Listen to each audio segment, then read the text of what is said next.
La pâtisserie, c'est avant tout une histoire de goût, de saveur et d'émotion. Je suis Léa Reverdy, amatrice et passionnée de pâtisserie. Mon défi, vous emmener avec moi à la découverte de ce qui fait vraiment un bon dessert. L'objectif ultime, trouver la recette parfaite qui fera fondre vos papilles à coup sûr. Vous êtes sur le point d'écouter un nouvel épisode de Papilles. C'est le podcast qui part à la rencontre des meilleurs chefs pâtissiers pour comprendre l'émotion et les saveurs qui les animent au quotidien lorsqu'ils créent leur dessert d'exception. Après cet épisode, à vous de laisser libre cours à votre imagination et de créer les desserts aux saveurs qui vous ressemblent, tout en vous inspirant des meilleurs. Bonne écoute! Bonjour à tous et à toutes, j'espère que vous allez bien. Après 3 ans d'attente et de travail acharné, ils ont gagné.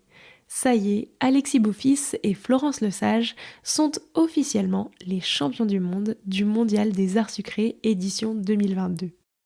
Coachés par Angelo Musa et Nicolas Poussin, ils ont choisi d'interpréter le thème Origine d'essence et biodiversité sous le prisme Naturbana, quand la ville rencontre la nature pour lui rendre pleinement hommage. De leur inscription au concours à leur victoire, en passant par tout le processus créatif qui les a conduits à créer ces superbes pièces gustatives et artistiques, j'avais envie de discuter avec Florence et Alexis pour tout comprendre du concours et de leur vision. Alors au menu de cet épisode, c'est quoi le Mondial des Arts Sucrés ? Pourquoi est-ce qu'ils ont choisi la thématique Naturbana ? Côté goût et saveur, à quoi fallait-il faire attention ? Comment on se prépare à un tel concours, mais aussi et surtout, qu'en retiennent-ils et de quoi sont-ils les plus fiers aujourd'hui ? Encore un immense bravo à vous deux pour cette belle victoire et je vous souhaite une très bonne écoute. Bonjour Florence et bonjour Alexis, comment allez-vous depuis votre victoire et puis d'ailleurs félicitations parce que vous êtes maintenant les champions du monde des arts sucrés. Salut Léa. Salut. Vous allez bien ? Bah, ça va très bien, très très bien. Maintenant ça va mieux.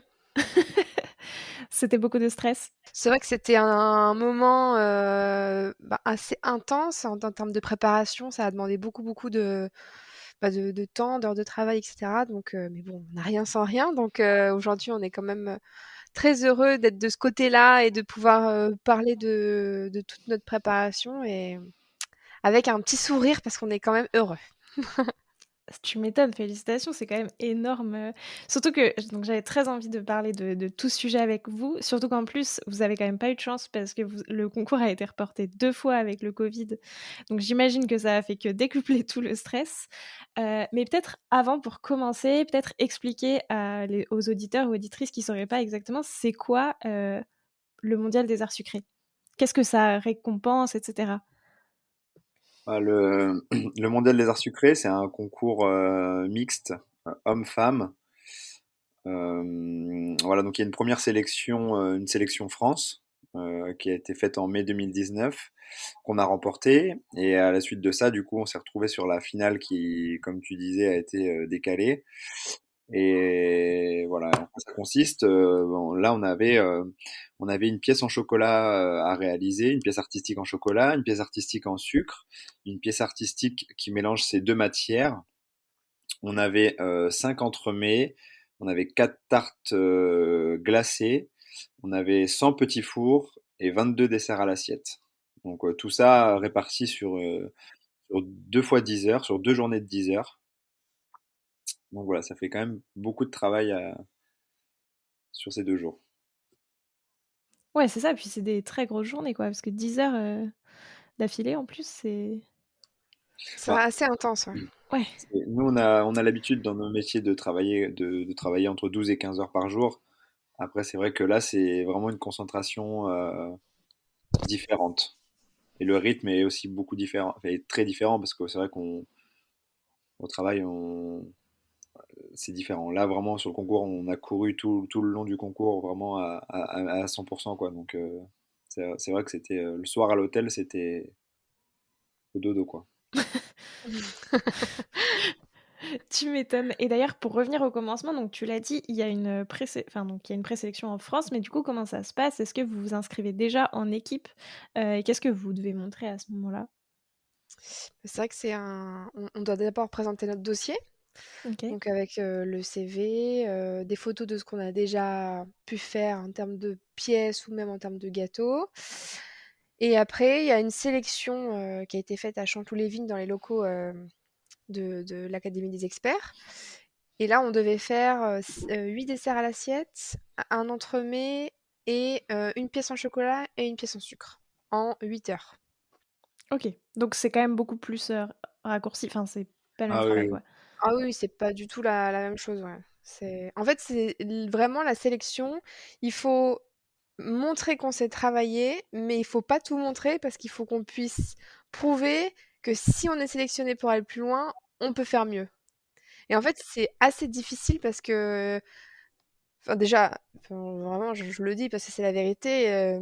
Il y a 3 ans, on n'avait pas du tout le niveau qu'on a eu là. Donc, c'est dire de revenir en arrière pour en parler, mais enfin, c'est vrai que quand on doit jurifier un truc comme ça, il faut pouvoir se dire est-ce qu'ils sont capables d'aller plus loin encore, quoi. Ça, c'est une réflexion, je pense que les gens ont dû se faire pour choisir vraiment l'équipe qui sera à même de représenter la France, quoi. Ouais, puis c'est dur parce que ça veut dire que même toi, tu dois doser pour que ça paraisse super, mais en même temps, mais en même temps perfectible, quoi. Mais en fait, c'est vrai que c'est bizarre, mais il y a 3 ans, je me posais pas cette question parce Ouais. que c'est pas que je me disais que j'étais au maximum de ce que je pouvais faire, mais on sait jamais ce qu'il y a, on sait pas ce qui va se passer demain, dans 5 ans, on sait pas quel niveau on aura dans tant de temps, parce que tout ça, ça se travaille. Donc au final, on y allait avec le niveau qu'on avait, Mm. et c'est la capacité qu'on aura à progresser aussi qui est jugée, et Mm. pas forcément. Je pense qu'il faut aussi, il faut mettre le paquet pour être sélectionné, mais il faut qu'on voit en nous la capacité d'aller encore plus loin, quoi. C'est ça, vraiment. OK, et alors à partir de là, comment ça se passe une fois du coup que vous êtes sélectionnés? Comment ça se passe? Est-ce qu'il y a un thème et vous le connaissez en avance, le thème du mondial César sucré? Est-ce que c'est vous choisissez à ce moment-là ce que vous allez faire? Comment ça se passe? Bah, là, on avait un thème qui était assez vaste, qui était l'origine d'essence, la biodiversité, slash la biodiversité. Et nous, on a décidé de créer une autre thématique qu'on a appelée Naturbana. Et Florence, elle rigole déjà parce qu'à chaque fois, c'est à elle que je demande d'expliquer parce qu'elle connaît tout par cœur. Donc, elle va le faire. En fait, Naturbana, c'est un mot valise qu'on a créé qui rejoint Naturae et Urbana en latin, donc pour faire Naturbana. Mmh. On avait le choix de choisir dans une sorte d'arbre généalogique avec différents thèmes qu'on pouvait aborder. Enfin, c'est la façon dont on nous l'a présenté. Par exemple, la pollinisation, le monde marin, enfin voilà, différents composants de la biodiversité, du monde, etc. Et nous, on s'est dit, il faut on fasse quelque chose qui soit impactant, et on devait répondre à une thématique qui était euh, ce- qu'est-ce qui va se passer dans les années à venir si on ne prend pas soin de ce que nous, on va montrer sur ce concours. Donc on s'est dit, il faut que ce soit quelque chose qui soit impactant, donc on va parler de la nature urbaine. Parce qu'en 2050, on sera à 9 milliards sur Terre, 2 tiers d'entre nous habiteront en ville. Donc, si on prend pas soin de la biodiversité en ville, eh ben, ça va mourir. Et au final, enfin voilà, la biodiversité, moi je résume ça simplement au fait que, enfin simplement, hein, j'ai beaucoup de respect pour les gens qui vont. C'est très bateau ce que je vais dire, mais chaque composant de la biodiversité sert les uns et les autres, quoi. Donc, tout est lié au final. Et donc, on a voulu axer ça sur le pissenlit, parce que le pissenlit, c'est considéré comme une mauvaise herbe en soi, mais c'est un symbole fort, parce que Mmh. le pissenlit, quand il s'égrène au gré du vent, chaque aigrette est une graine, donc en soi peut faire pousser un nouveau pissenlit, etc. Donc la symbolique était quand même assez importante, et on a adoré cette idée, quoi. Et donc au départ, vous choisissez juste enfin vous choisissez le thème et après enfin vous définissez plus en détail du coup votre thème, et après du coup vous décidez, directement de des toutes les pièces que vous allez faire? Oui, c'est ça, il faut choisir la thématique globale, la faire valider par le comité d'organisation qui était OK. composé du président de jury, etc., pour pas qu'on soit hors contexte. Et puis après, on travaille tout ce qu'on. Il faut suivre le fil rouge, il faut que tout ce qu'on prépare soit en rapport avec ce qu'on explique et ça, c'est vraiment difficile. Mmh. Ah ouais. Ça vous a pris combien de temps à peu près à du coup créer, imaginer tout ce que vous allez faire derrière? C'est assez difficile parce que là, c'est vrai que sur toutes les interviews qu'on nous a demandé, on nous a demandé c'est combien de temps de travail pour réaliser, c'est combien d'heures de travail pour réaliser tout ça. Et à chaque fois, on répond c'est 3 ans en fait. On peut pas le comptabiliser Oui. en heures parce que les pièces qu'on a présentées là, il y a 2 semaines, il y avait déjà des choses qu'on avait mis en place il y a 3 ans. Ça a évolué, on a sans cesse fait évoluer les pièces. Et ce qui était assez compliqué, c'est que sur ce concours, on a un buffet à la fin des 20 heures, donc c'est les pièces artistiques, et c'est ça qui va vraiment définir notre thématique. On va comprendre, il y a le pissenlit, il y a une ruche, il y a des abeilles, il y a des fleurs, on comprend vraiment notre thématique. Mais avant ça, on envoie sur la première journée à 13 heures le dessert à l'assiette, on envoie les petits fours, on Mmh. envoie l'entremet.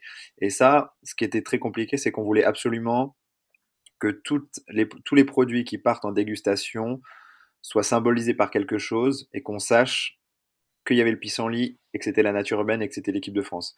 Donc ça, c'est assez compliqué parce que il fallait réussir à l'intégrer dans notre décor, réussir à faire quelque chose de joli et voilà, et comprendre vraiment qu'on était sur l'équipe de France et que tout avait un lien, quoi. Ça, c'est ça qui a été le plus dur.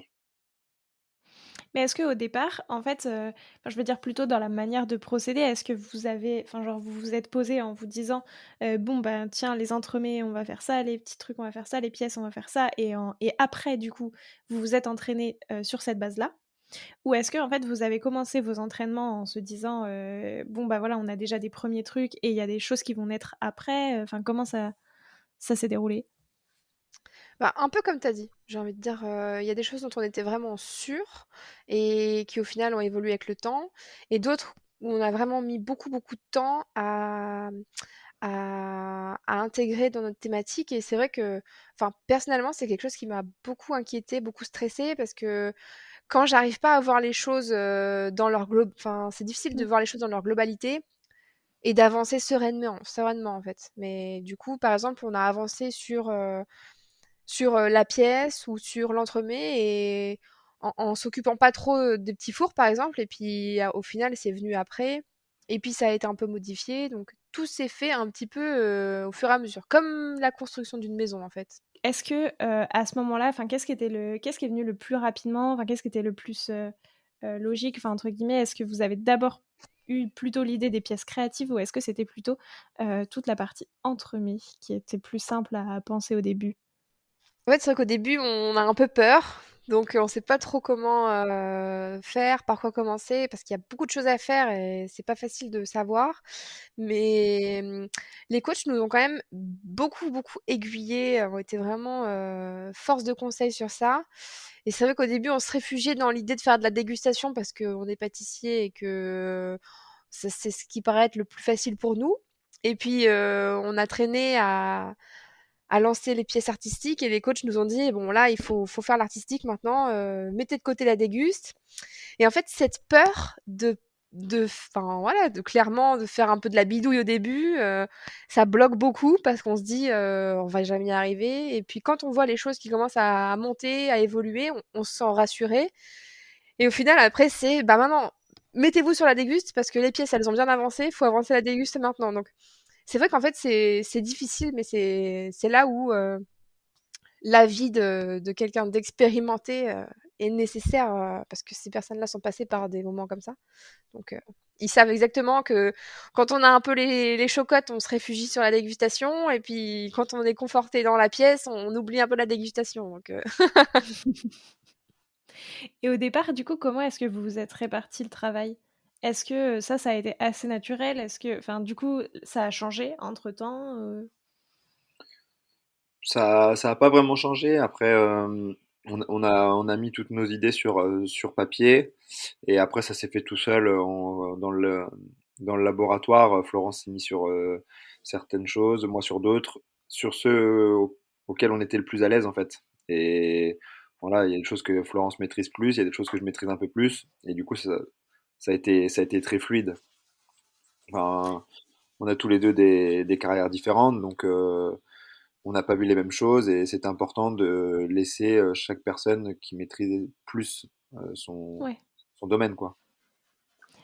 Et est-ce que ça a changé parce que, généralement quand tu es chef pâtissier, tu as quand même un peu plus «l'habitude» entre guillemets de créer, enfin pas tout seul, mais en tout cas d'être un peu le maître sur le dessert final. Est-ce que là, du coup, d'être 2, ça a été, enfin du c'est une expérience différente, mais du coup, est-ce que c'est une expérience qui vous a plu et pourquoi? Ou est-ce que vous avez moins aimé et qu'est-ce que Je pense qu'au-delà d'être deux, on était quatre en fait. Parce que même si ça nous plaisait et que ça plaisait pas à nos coachs, on changeait. Ils nous faisaient changer. Donc c'est eux qui avaient cette vision des produits qu'on pouvait faire sur un jury international.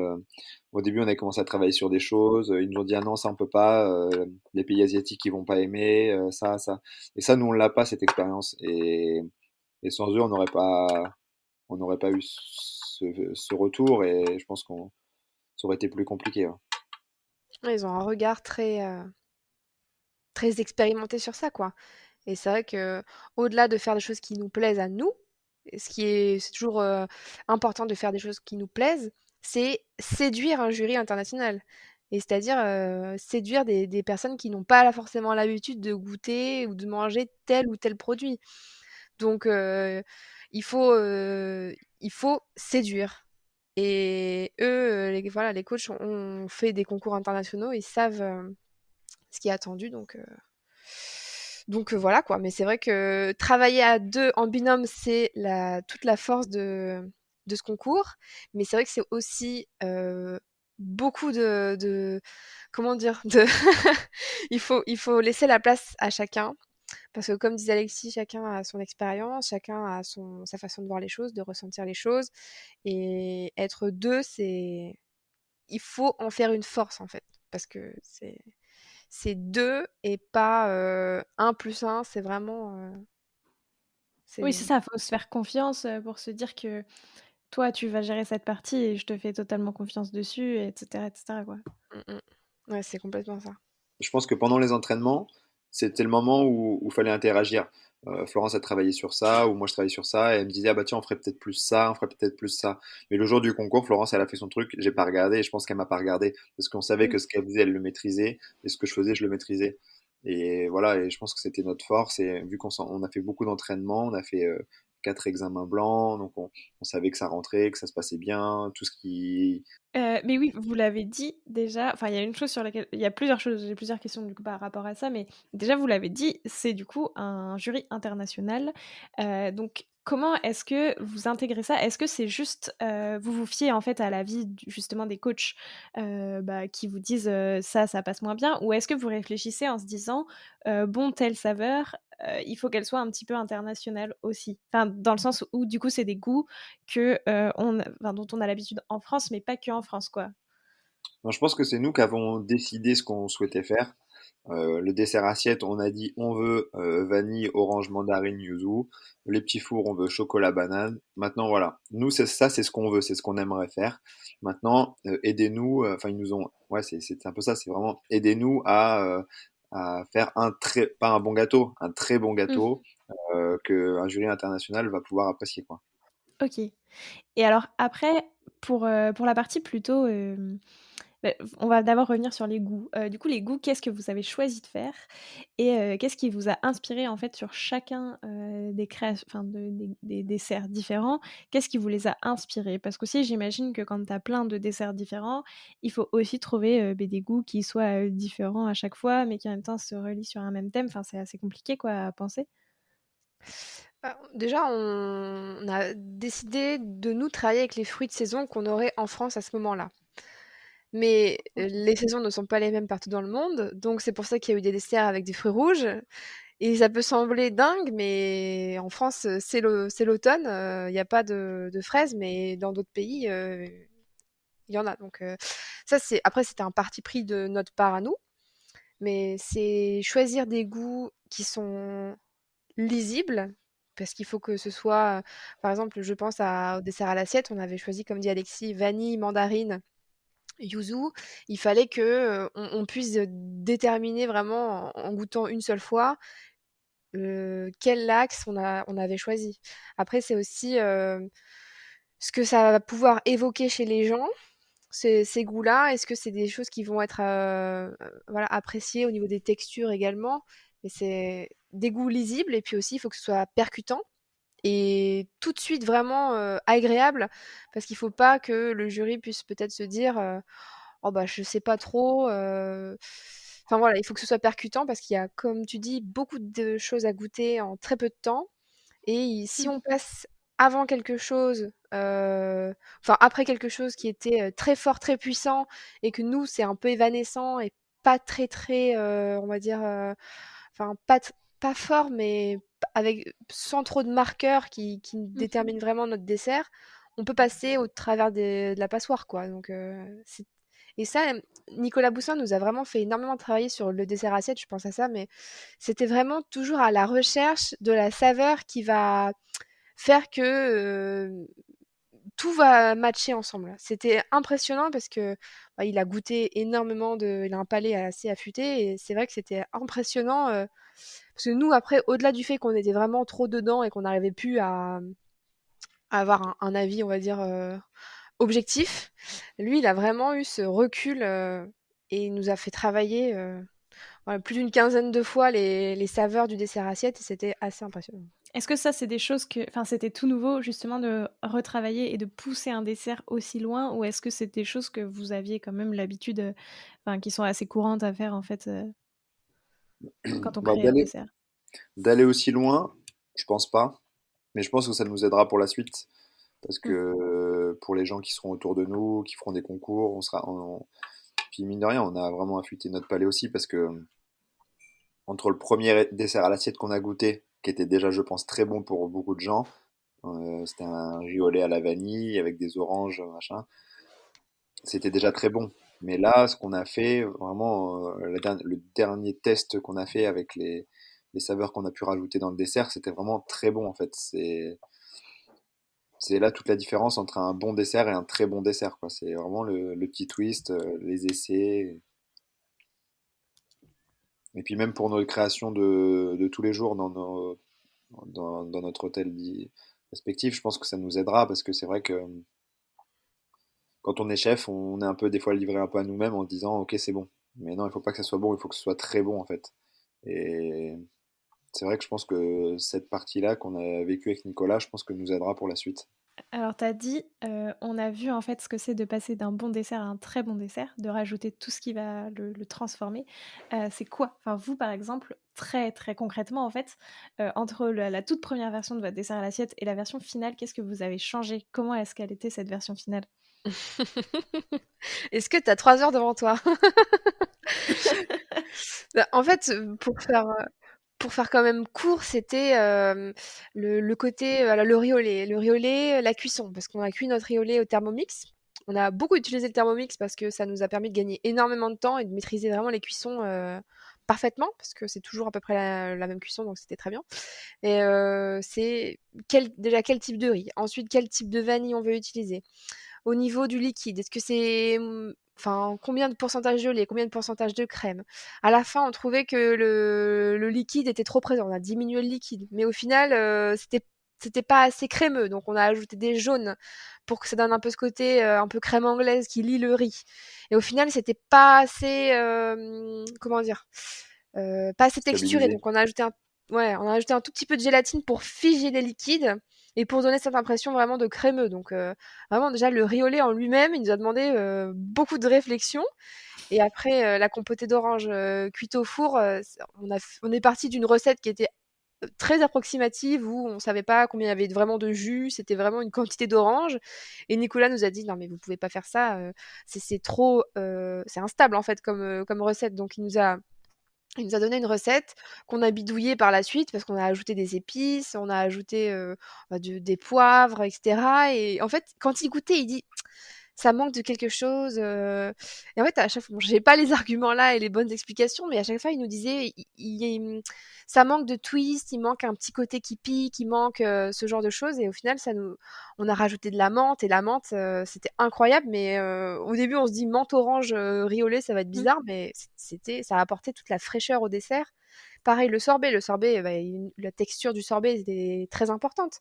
Donc il fallait vraiment la bonne texture, il fallait pas il fallait qu'il soit à bonne température mais pas trop froid. Enfin, c'était tout a joué son importance et technologiquement, on a appris aussi énormément de choses. Ouais, c'est ça. En fait, du coup, tous les petits twists, ça va à la fois passer par, en fait, les goûts, ça reste les mêmes, mais du coup, ça va être toutes, soit les petites épices que tu vas ajouter et les textures que tu vas travailler pour qu'elles soient vraiment parfaites, parfaites. Si j'essaye de résumer de comment on passe d'un d'un bon dessert à un très, très, très bon dessert. Et donc ensuite, du coup, pareil, donc là, pour la partie plutôt, création visuelle, donc à la fois les desserts enfin le visuel des desserts et à la fois les pièces artistiques. Qu'est-ce qui vous les a inspirés? Et est-ce que, enfin, comment est-ce que ça s'est passé? Ouais, qu'est-ce qui vous inspire, en fait, de faire, une pièce artistique, aussi grande, aussi importante? Comment est-ce que vous l'avez réfléchi? Ouais. Déjà, je pense qu'il y a beaucoup de réflexions. Nous, ce qu'on voulait symboliser, c'était le souffle du pissenlit, pour qu'il y ait vraiment une communication et une harmonie sur le buffet. Donc, on voulait absolument qu'il y ait un pissenlit sur les trois pièces. Donc, on savait pas encore comment au tout début. Après, on s'est inspiré aussi de photos qu'on a pu trouver sur Internet qui nous ont aidé à construire le cheminement du buffet. Mais c'est vrai qu'après, c'est venu avec le temps. Et puis, j'ai pas les mots exacts de ce que Julien Alvarez me disait, et je crois que Florence était là quand il nous l'avait dit au Bristol. C'était dans tout le début, on commençait à chercher ce qu'on faisait, et il nous disait arrêtez de chercher vos pièces, trouvez des techniques, trouvez les bonnes techniques, et ensuite vous ferez, je sais plus, j'ai pas ces mots exacts, hein, mais trouvez les techniques, trouvez des nouvelles techniques, des nouvelles textures, des nouvelles matières, jamais vues, et ensuite vous ferez des pièces. Et au final, on l'a pas écouté parce que on trouvait que c'était pas ce qu'il fallait faire. Et on s'est rendu compte qu'à un moment donné, on a trouvé une nouvelle technique sur les pièces. Bon, c'est vrai qu'on en a même pas reparlé avec Florence, mais on a dégoté une nouvelle technique sur l'artistique. Et après cette technique, tout en a découlé. Enfin, vraiment, on savait que c'était ça qui allait nous faire gagner, qu'on était persuadé de ça. Et voilà. Je sais pas si on était un petit peu têtu ou pas, mais voilà, enfin, je me souviens de ça, je sais pas si Flo tu t'en souviens, mais il nous l'avait dit Bah, dans le oui, bureau. oui, je m'en souviens très bien et c'est vrai que en fait, je pense que c'est le manque d'expérience qui nous a fait faire ça. Mmh. Parce que, Julien Varese avec l'expérience qu'il a vécue, le recul qu'il a aujourd'hui, les personnes qu'il a pu conseiller et cetera, il sait que c'est comme ça qu'il faut faire. Mais quelqu'un qui commence et qui se lance là-dedans, mais c'est pas, tant que tu l'as pas vécu, tu peux pas le savoir. J'ai pas envie de dire ça, mais c'est toujours, difficile de parce que des fois aussi, c'est ce qui est vrai, ce qui peut marcher pour l'un, ne fonctionnera peut-être pas forcément pour l'autre et chacun, trouve un petit peu son chemin, quoi. Mais je suis entièrement d'accord avec ça et c'est vrai que c'est quand on a cherché et qu'on a trouvé des nouvelles idées, des nouvelles techniques que les pièces sont sorties naturellement. C'était quoi cette, technique, merveilleuse qui vous a tout débloqué? Mais il y en a pas qu'une. Celle-là, c'était vraiment quelque chose Oui, qui n'avait jamais été vu. Donc c'est vraiment celle-là, c'est celle dans laquelle on était plus confiant. Après, il y a plein d'autres techniques, plein d'autres choses sur les pièces, mais la technique qu'on a vraiment voulu mettre en avant, c'est l'hydrographie. Euh, voilà, c'est l'impression d'un motif sur une feuille alimentaire à base d'encre alimentaire soluble à la surface de l'eau. Donc on a imprimé une feuille alimentaire qu'on a mis à la surface de l'eau, qui s'est dissous. Mmh. L'encre est venue se poser à la surface de l'eau et ensuite on a plongé nos motifs dans l'eau pour récupérer l'encre et qui est venue se poser sur nos super, deux ouais. matières, sucre et chocolat. Et ça, c'est une technique qui est souvent utilisée en carrosserie et autres, et on a réussi à le rendre alimentaire, donc voilà, je pense que je l'ai bien résumé.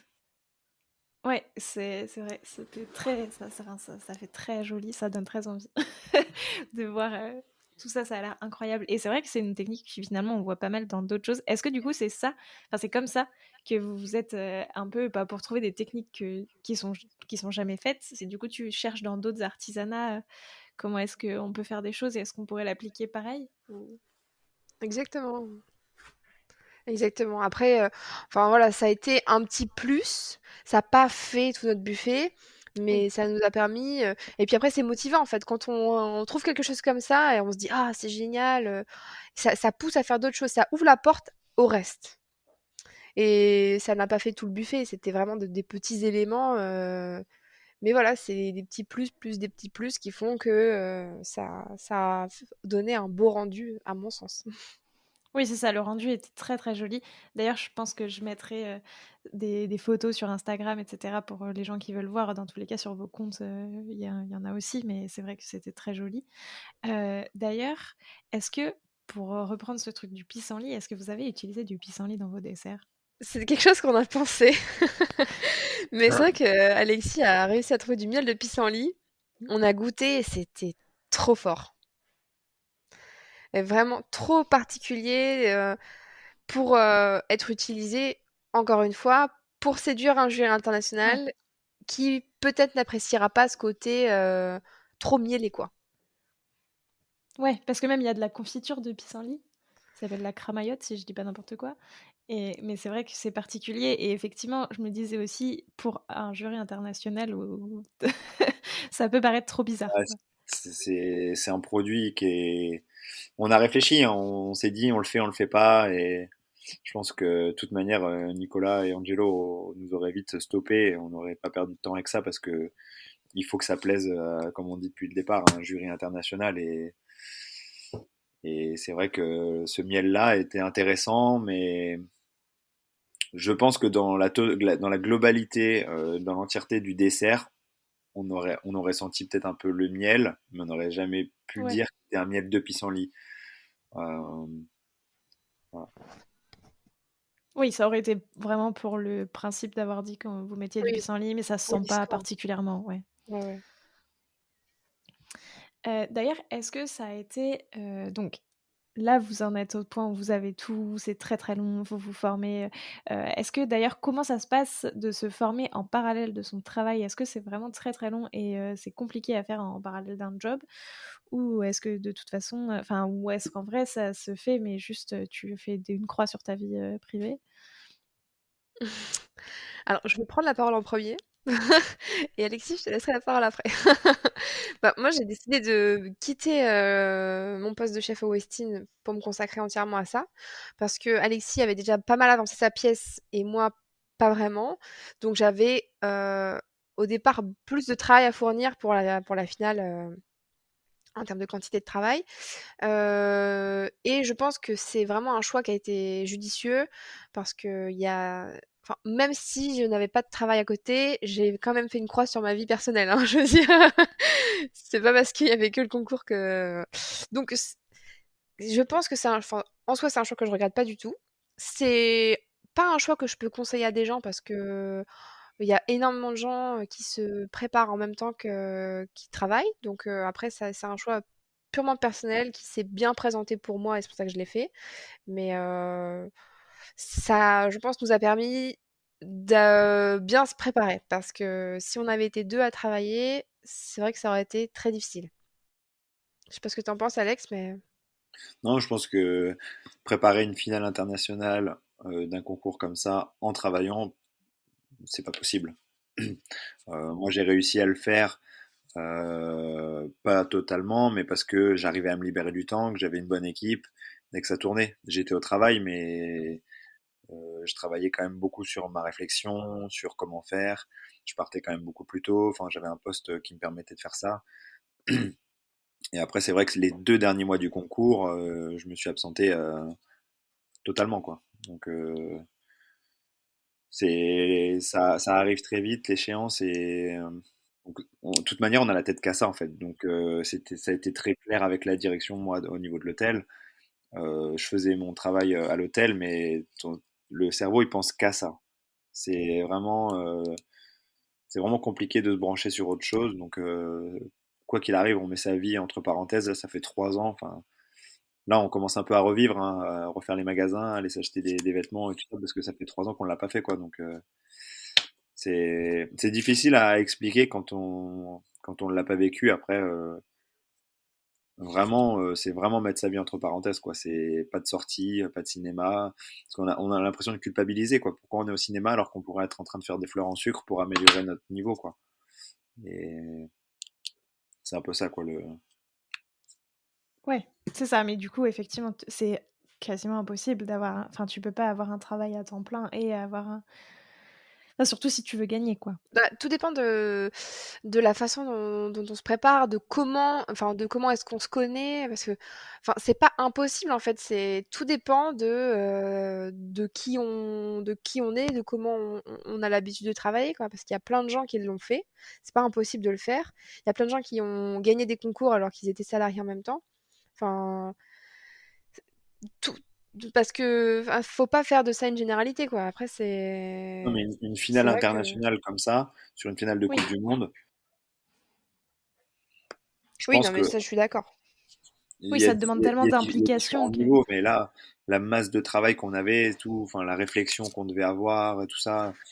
Enfin, nous, on était aidés quand même par nos deux coachs, mais c'est vrai on avait aussi, sur la fin, on avait trois, quatre copains qui nous aidaient, mais les cerveaux de l'équipe, on n'était que deux, quoi. Et j'imagine que quand on est tout seul, c'est encore plus compliqué, mais ouais. toutes les personnes qu'on connaît qui ont fait, même là ceux qui préparent la Coupe du Monde et tout, ne travaillent pas, quoi. C'est vraiment focus concours, quoi. Oui, c'est ça, les concours très, très importants, enfin, c'est trop d'implication personnelle, pour pouvoir faire enfin, tu peux pas vivre 2 choses en même temps. Et puis comme tu dis, tu as l'esprit que à ça, donc est-ce que, ça a pas été trop dur de voir le concours repousser 2 années de suite, à cause du covid? Donc c'est ce qu'on disait tout à l'heure. Ou est-ce que vous l'avez vraiment vécu comme l'occasion de se former encore plus, d'avoir encore plus de temps? Comment est-ce que vous avez vécu ça? Dur, très dur. Bah, en fait, c'est alors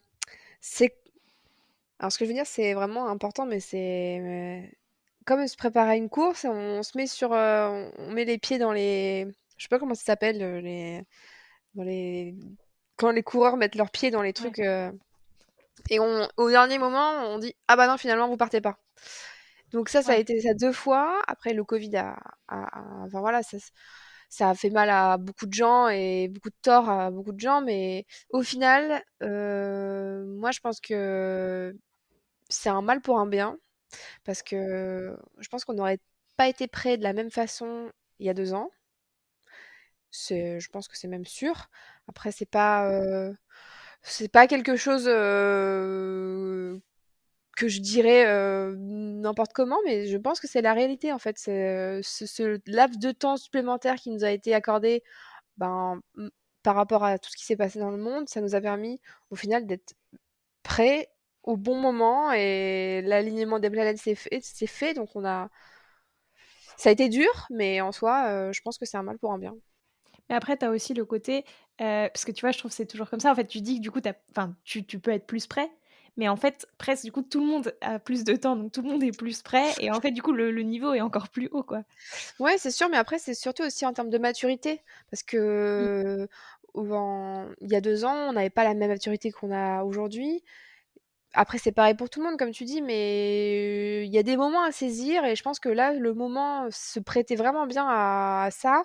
Avant la compétition, on se sentait prêt et on était stressé, oui, évidemment, mais je veux dire, j'ai pas envie de dire serein parce que ce serait quand même un peu abusé de dire serein, mais on se sentait prêt avec Alexis et je pense que la maturité qu'on a gagnée sur ce temps supplémentaire a permis que tout soit bien aligné. Et c'est vrai que c'est un mal pour un bien au final.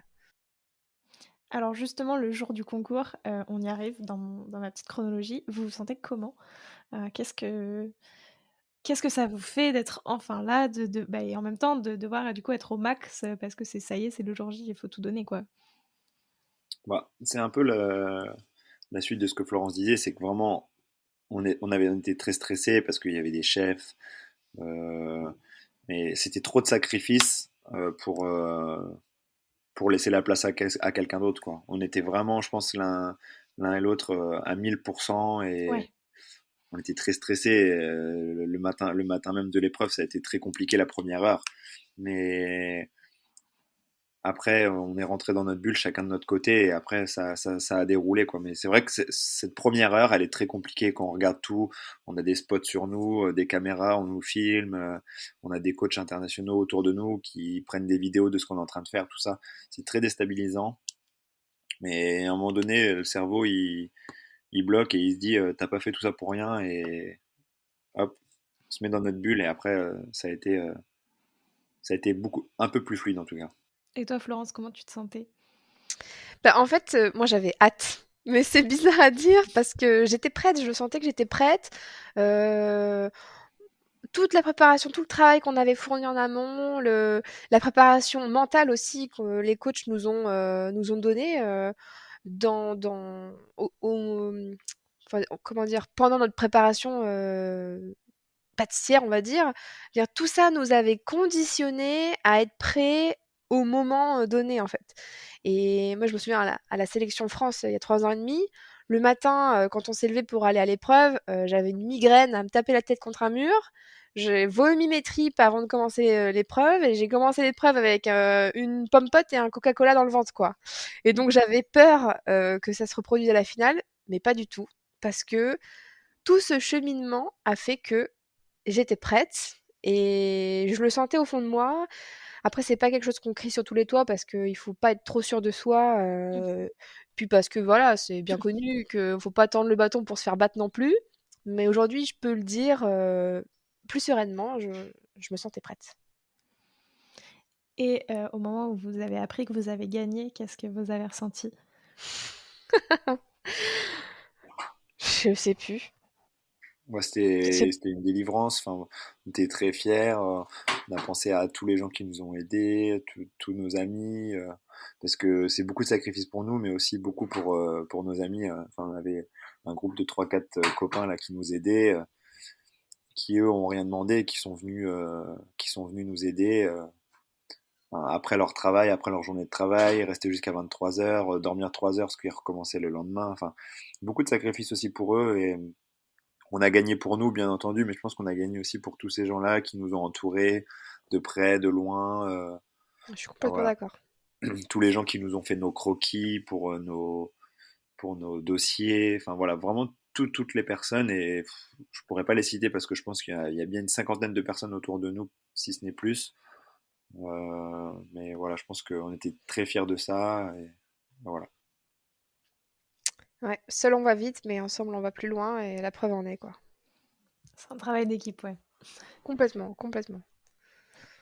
De quoi vous êtes le plus fier, chacun d'entre vous, de de tout ce concours? Peut-être soit le jour du concours, soit de tout ce qui s'est passé avant. Qu'est-ce qui vous rend le plus fier aujourd'hui? Moi, je pense que c'est, comme a dit Nicolas Boussin, c'est vrai que j'ai toujours eu un peu de réserve sur ce que j'ai fait, etc.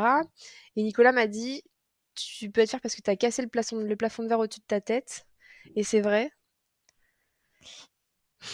parce que le jour J, en fait, je me suis pas posé la question de savoir si j'étais capable de le faire ou pas. Je l'ai fait.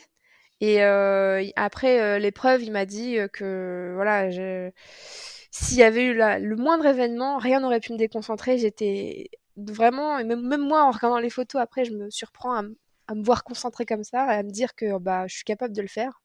Et voilà, moi, je suis fière d'avoir cassé le plafond de verre au-dessus de ma tête. Et toi, Alexis? Moi, j'avais pas d'appréhension sur ça, en tout cas. Enfin, peut-être un peu moins que Florence. Euh, je pense que ce dont je suis le plus fier, c'est de ne pas avoir lâché, parce que, comme on disait au début, hein, ça a été repoussé une fois, deux fois, et on a toujours gardé pendant ces 3 années la même rigueur, la même envie et le goût du travail, parce que c'est pas facile de rester concentré sur ça quand il y a des confinements, tout le monde se retrouve à la maison. Euh, C'était en plein été, enfin, vous voyez, on peut aller à la piscine, on peut faire plein de choses. Nous, il fallait qu'on reste concentré parce qu'on savait pas, on n'avait pas de date. Et au final, ça a payé parce Mmh. on était aussi confinés à la maison, mais il y avait une partie de repos, mais il y avait aussi du temps de travail, on réfléchissait, du dessin, la forme des entremets, tout ça, ça nous a permis aussi de faire ça et de toujours vraiment rester concentré jusqu'au bout, quoi. Et qu'est-ce que, si on pense à un élément que, genre, admettons, vous pensez encore que vous vous en souviendrez dans 10 ans, c'est quoi? Enfin, genre, qu'est-ce qui vous a vraiment marqué au point que vous allez vous en souvenir, toute votre vie? Le pissenlit. Tu peux plus en voir maintenant? Je trouve ça toujours aussi magique, mais en tout cas, ce dont je me souviendrai dans 10 ans, c'est la force que les coachs nous ont donnée. Vraiment, enfin, j'ai pas envie de parler, d'avoir l'impression de parler trop de ça, mais ça nous a poussé incroyablement. Et moi, j'ai beaucoup, beaucoup de respect pour eux parce que ils ont en eux la force d'accompagner des jeunes comme nous, enfin, à être meilleurs, à gagner, etc. Et je trouve ça, franchement, je trouve ça beau et j'espère dans 20 ans avoir cette même force et réussir comme ça en accompagnant des jeunes justement à ce niveau-là. Vraiment, je trouve ça vraiment beau. Toi, Alexis, ce serait quoi? Qu'est-ce qui t'a marqué au point que tu t'en souviennes toute ta vie? On n'en a pas parlé, mais j'aurais dit presque la même chose. Moi, enfin, pas- ce qui m'a marqué dernièrement, en tout cas, c'est la photo qui a été prise. Je sais pas par qui elle a été prise. On est tous les quatre avec Nicolas et Angelo, qui est passé sur les réseaux un petit peu, parce que je pense que ça reflète vraiment ce qu'on a vécu sur ces 6 derniers mois, et je pense que la photo parle d'elle-même en fait. Donc ça rejoint vraiment ce que Florence a dit, et c'est pas l'entièreté du concours, mais vraiment, je pense que c'est le symbole de ces 6 derniers mois, quoi. Ça a été beaucoup de travail pour nous, mais beaucoup d'investissement pour eux. Nicolas et Angelo, on les harcelait de messages, de photos, de ceci, de cela, le week-end, le dimanche, le jour férié. Et Nicolas, il nous a dit à plusieurs reprises qu'il était très fier, mais qu'il était très content, enfin, il était content que ça se finisse parce qu'on l'avait quand même bien fait chier, quoi. Donc, Et surtout, il a dit, moi j'ai vraiment envie de pleurer sur la Marseillaise. Et on avait plus envie de pleurer de lui avoir, entre guillemets, offert ça que d'avoir gagné pour nous. mais ça, c'est vrai que c'est une certaine pression qui nous a, enfin, une certaine pression qu'on s'est mis aussi, mais en fait, les deux coachs qu'on a choisis, c'est nous qui les avons choisis, ça n'a pas été, c'est pas des coachs qui sont donnés, voilà, pour l'équipe de France, c'est nous qui les avons choisis, et donc on a Ok. demandé à Angelo, on a demandé à Nicolas, et il nous a dit, enfin, Nicolas nous avait dit il y a bien maintenant 3 ans, je vous accompagne, mais par contre, c'est la dernière fois. Après, voilà, il commence à penser à autre chose et tout ça. Donc, il nous a dit, si je vous accompagne, je serai avec la Marseillaise. Et quand on a su qu'on était premier, on lui a dit, on lui a rappelé, quoi, ce qu'il nous avait dit. Et par rapport à l'autre, enfin, si chacun devait dire ce dont vous êtes le plus fier de l'autre, alors Florence, de quoi tu es le plus fier d'Alexis et vice-versa, qu'est-ce qui... Bah, c'est vrai que c'est pas que j'ai pas eu l'occasion de te le dire, mais c'est vrai que ça fait un peu déclaration. Non, je suis fière que t'aies pas lâché, fière que t'aies toujours eu cette rigueur qui te caractérise, parce que c'est vrai que t'es quelqu'un de très rigoureux, c'est parfois déstabilisant pour des gens comme moi qui... C'est pas que j'ai un peu le fonctionnement d'une artiste, on va dire, mais je suis un petit peu bordélique, ça peut m'arriver, il est vrai. Donc, merci pour ça, et je suis fière que tu aies réussi à imposer tes idées parce que tu as eu de très bonnes idées. Donc, vraiment, félicitations, champion du monde. Merci. Bah, après, moi, c'est vrai qu'on n'en a pas parlé, mais je suis assez fier parce que Florence a beaucoup manqué de confiance sur certains points, et j'irais même jusqu'à la fin du concours, vraiment jusqu'à la fin. Et le jour J, dans le box, c'était vraiment une autre personne. Et je pense que, comme Nicolas disait, elle a cassé le plafond de verre qui était au-dessus de sa tête. Et j'avais une crainte parce que Florence, elle se remet très très souvent en question pour tout. Alors que ce qu'elle vient de faire, c'est très bien. Mais est-ce qu'elle peut faire mieux? Oui, on peut toujours faire mieux, mais est-ce qu'on a le temps à partie? Bah, ça, peut-être pas. Et au final, le jour J, c'était vraiment quelqu'un d'autre. Et pourtant, on a fait, comme on disait tout à l'heure, 4 examens blancs, mais pendant les examens blancs, elle était toujours stressée, ça c'est pas bien, qu'est-ce qu'on peut faire pour améliorer? Mais le jour J, c'était vraiment une autre personne, quoi. On se regardait pas, enfin, on n'a pas besoin de se regarder, ça fonçait des deux côtés. Et pour le coup, c'est vrai que ça, je suis assez fier de ça et très content pour elle aussi parce que je pense elle avait un peu peur de ça, et voilà. Merci. C'est beau, bravo tous les deux vraiment. D'ailleurs, comment est-ce qu'aujourd'hui ça a changé votre manière de voir peut-être d'abord la pâtisserie et ensuite de la faire? C'est un peu tôt pour en parler, hein. C'est vrai que Ouais. c'est tout frais. Après, une autre étape de la vie s'ouvre, en tout cas professionnelle, donc qui va être, semée de plein de choses, hein, mais c'est autre chose qui s'ouvre à nous et je trouve ça je trouve ça cool, en fait. J'ai l'impression qu'on est rentré dans une famille, en fait. C'est comme ça que je le perçois. On est rentré dans une famille et je trouve ça chouette et j'ai toujours envie que déjà que mes valeurs ne changent pas, c'est sûr, mais que toujours ça rime avec transmission et passion, vraiment. C'est ça qui m'anime et j'ai toujours envie de faire transpirer ça. Donc, Et de quoi est-ce que vous avez envie maintenant pour justement, tu disais c'est un nouveau chapitre qui s'ouvre et tout professionnellement, etc. De quoi est-ce que vous avez envie pour commencer ce nouveau chapitre? j'allais dire des pina coladas et Et des vacances? ben, de pouvoir voyager un petit peu, voir ce qui se passe dans d'autres pays, comment ça fonctionne, voilà, de pouvoir profiter un petit peu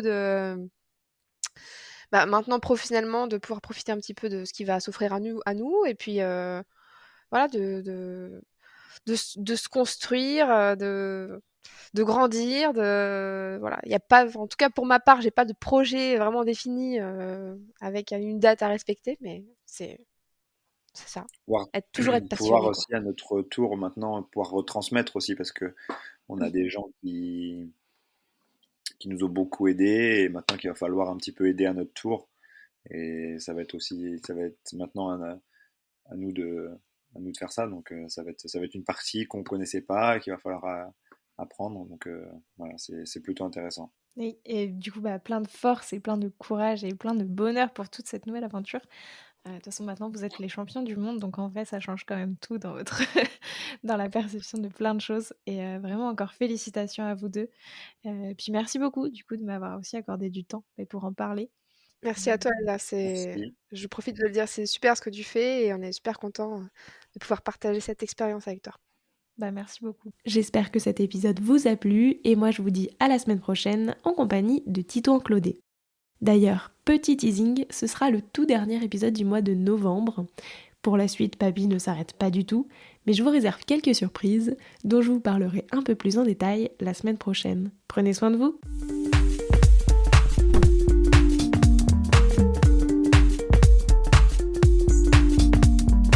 Alors, quel sera votre prochain dessert ? Merci d'avoir écouté cet épisode jusqu'au bout. S'il vous a plu, n'hésitez pas à le partager aux gourmands qui vous entourent. Et si vous voulez soutenir Papy, 2 choses. La première, notez l'épisode 5 étoiles sur Apple Podcast et laissez un joli commentaire. La seconde, vous rendre sur papypodcast.com, sans oublier le S de Papy, et vous abonner à la newsletter pour être prévenu de la sortie des prochains épisodes et des articles que j'écris régulièrement. À bientôt!